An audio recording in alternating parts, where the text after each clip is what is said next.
Friends, welcome back again.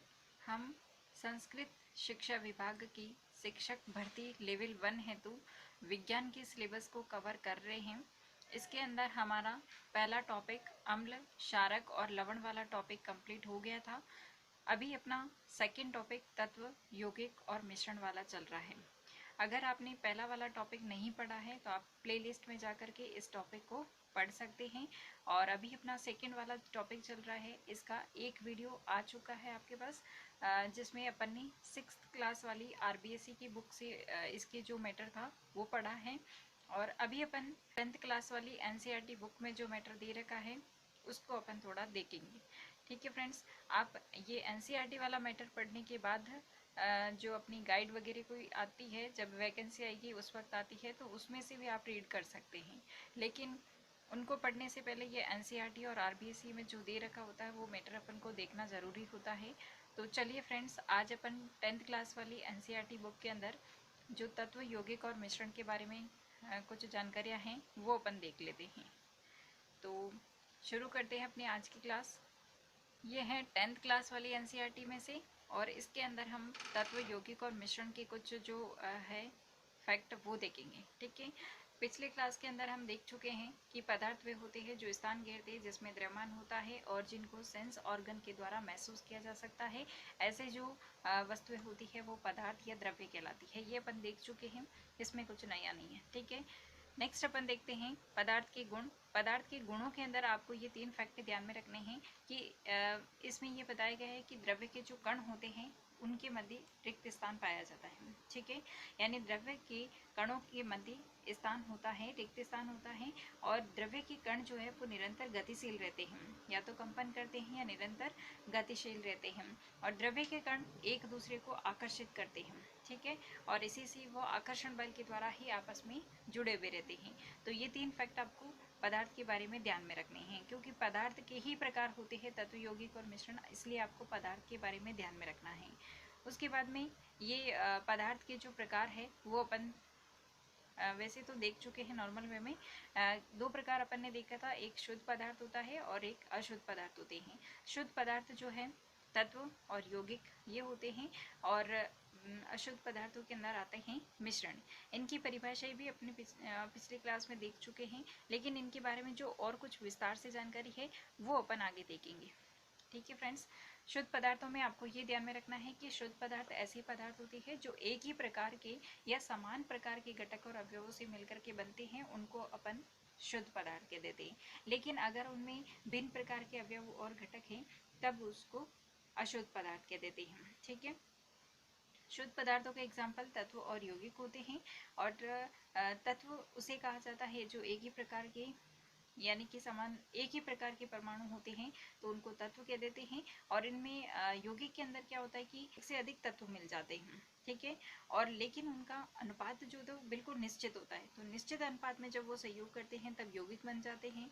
जैसे oxygen, ये जो आयरन है, हाइड्रोजन है, हीरा, ग्रेफाइट वगैरह, तो ये क्या होते हैं कि एक ही प्रकार के परमाणु होते हैं, तो वो तो तत्व कहलाते हैं। लेकिन इनमें क्या होता है कि भिन्न प्रकार के परमाणु हो सकते हैं, लेकिन उनका अनुपात बिल्कुल निश्चित होता है, इसलिए इसको शुद्ध पदार्थ में रखा गया है। ठीक है, यौगिकों के एग्जाम्पल जैसे H2O, NH3 अमोनिया भी होता है, और CH4, CO, CO2, चीनी, नमक, ये सब क्या है, यौगिकों के एग्जाम्पल है। ठीक है, नेक्स्ट है जो अपना मिश्रण है, उसके अंदर इनका जो जो भी अवयव मिलते हैं उनका कोई भी निश्चित संगठन नहीं होता है। ठीक है, और इनकी अनिश्चित मात्रा होती है। एग्जाम्पल आपको बताइए, मिश्रण है, और मिश्रण के भी 2 प्रकार अपन ने पढ़े थे, एक समांगी मिश्रण और एक विषमांगी मिश्रण।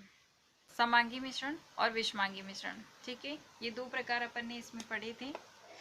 तत्व व यौगिक शुद्ध पदार्थ है, जबकि मिश्रण अशुद्ध पदार्थ है, ये ध्यान में रखना है आपको। ठीक है, उसके बाद में हमने समांगी मिश्रण और विषमांगी मिश्रण के अंदर देखा था। समांगी मिश्रण में तो क्या होता है कि इनमें क्या होता है कि जो भी घटक होते हैं वो पूरी तरह से एक दूसरे में मिक्स होते हैं। जैसे वायु, वायु के अंदर आप अलग अलग गैसेस को अलग अलग नहीं देख सकते हो। ठीक है, अलग अलग गैसों को अलग अलग नहीं देख सकते हो, और यानी कि वो पूरी तरह से मिक्स हो जाती है। इसलिए उसको समांगी मिश्रण में रखा गया है। ठीक है, और इसी तरह से सोडा जल, सिरका, छनी हुई चाय वगैरह, तो ये सभी समांगी मिश्रण हैं जिसमें जो भी हम पदार्थ ऐड करते हैं वो सभी पूरी तरह से मिक्स हो जाते हैं। उसके बाद में होता है विषमांगी मिश्रण। विषमांगी मिश्रण में आपको ध्यान में रखना है कि घटक पूरी तरह से मिक्स नहीं होते, जैसे दूध, अशुद्ध वायु, बादल, हवा, जल, जल में कचरा वगैरह डाल देते लकड़ियों का, तो वो भी विषमांगी मिश्रण है। ब्लड, और उसके बाद में जैसे लकड़ी, बर्फ, मिट्टी वगैरह हैं, तो ये सब किसके अंदर आती है? विषमांगी मिश्रण के अंदर। ये आपको एग्जाम्पल्स ध्यान में रखने हैं क्योंकि ये मिश्रण के एग्जाम्पल हैं। और पूछा जा सकता है कि वायु कौन सी प्रकार का मिश्रण है, तो आपको बताना है कि समांगी प्रकार का है। और इसी तरह से ये जो बादल, दूध, हवा, जल, रक्त वगैरह, इनके बारे में पूछा जा सकता है कि ये कौन से प्रकार का मिश्रण है। नेक्स्ट आपको ध्यान में रखना है, ये एक तो एग्जाम्पल आपको मुख्यतः ध्यान में रखने हैं। ठीक है फ्रेंड्स, नेक्स्ट हम तत्वों के बारे में कुछ अन्य जानकारी देखते हैं। तत्व शब्द का सबसे पहले प्रयोग 1661 ईस्वी के अंदर रॉबर्ट बोयल के द्वारा किया गया था। और तत्व की परिभाषा के अंदर आपको ये ध्यान में रखनी है कि किसने दी थी, तो ये फ्रांस के रसायनिज्ञ थे, एक एंटोनी लॉरेंट लेवोजिए, उन्होंने दी थी। और इन्होंने बताया था कि पदार्थ का वह मूल रूप होता है तत्व जिसे रासायनिक प्रतिक्रियाओं के द्वारा या प्रक्रिया के द्वारा अन्य सरल पदार्थों में विभाजित नहीं किया जा सकता है। ठीक है, यानी कि एक परमाणु होता है एक तरह का। ठीक है, और उसको जो होती है सरल पदार्थों में और विभाजित नहीं किया जा सकता है। एक ही प्रकार के परमाणु के समूह को तत्व कह देते हैं। और अब तक 118 तत्व ज्ञात हो चुके हैं। कितने? 118 तत्व। जो आवर्त सारणी आपने कभी देखी होगी छोटी क्लासों में, तो वो 118 तत्व उसमें मुख्यतः होते हैं। ठीक है, फॉर एग्जाम्पल यहाँ पे कुछ एग्जाम्पल बताए हुए हैं। वैसे तो 118 तत्व थे, लेकिन ये कुछ एग्जाम्पल जैसे लोहा, चांदी, सोना, गंधक आदि होते हैं। इनके नाम जो होते हैं, या तो इनके जो जहाँ से ये प्राप्त होते हैं खनिज के रूप में, उन स्थानों के नाम पे रख दिए जाते हैं। या फिर अन्य जैसे इनकी प्राप्ति स्थल के साथ साथ ही अगर इनमें कोई गुण है तो उसके आधार पर नामकरण दे दिए जाते हैं। और पिछले क्लास में अपन ने देखा भी था कुछ जो एलिमेंट्स है उनके लैटिन भाषा के आधार पर भी नाम दे दिए जाते हैं, तो उनके प्रतीक आपको जरूर ध्यान में रखने हैं। जो पिछली क्लास में अपन ने देखा था ना कि आयरन का और फेरम का वगैरह, जैसे ये वाले। ठीक है, ये पिछली क्लास में अपन ने देखा था। आपको ये बीच वाला ध्यान में नहीं रखना है, ये तो आपको प्रतीक बताने के लिए बताया। आपको ये ध्यान में रखना है कि पोटेशियम का प्रतीक के होता है। ठीक है, क्योंकि ये नहीं दिया जाएगा, पूछा जाएगा कि निम्न में से पोटेशियम का प्रतीक कौन सा है, तो आपको ध्यान में रखना है के। गोल्ड का प्रतीक कौन सा है, तो AU। सोडियम का प्रतीक सी, ये ज्यादा पूछा जाता है, सोडियम का Na। आयरन का Fe। ये बीच वाले तो आपको ध्यान में रखना है कि भाई इनको ये कहा जाता है लैटिन भाषा में, इसलिए इनको प्रतीक ये नाम दिया गया है। ठीक है, ऐसे मरकरी का हाइग्रेशियम से Hg से दर्शाया जाता है। तो इस टाइप से ये इनकी प्रतीक चिन्ह आपको ध्यान में रखने हैं।